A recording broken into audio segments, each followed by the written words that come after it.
శివపంచాక్షరీ స్తోత్రం. జయతు జయతు శంభో శంకర జయతు జయతు.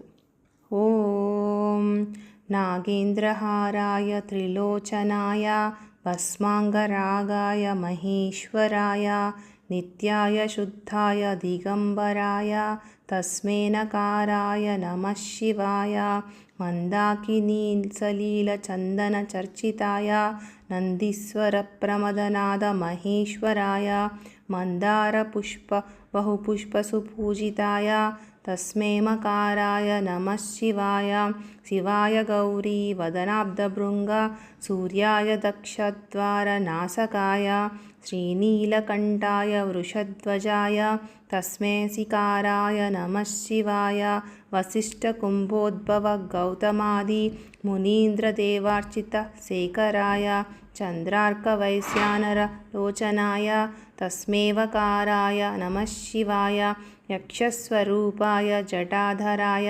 పినాకహస్తాయ సనాతనాయ దివ్యాయ దేవాయ దిగంబరాయ తస్మైయకారాయ నమః శివాయ పంచాక్షరమిదం పుణ్యం యపఠేత్ శివసన్నిధౌ శివలోకమవాప్నోతి శివేన సహ మోదతే.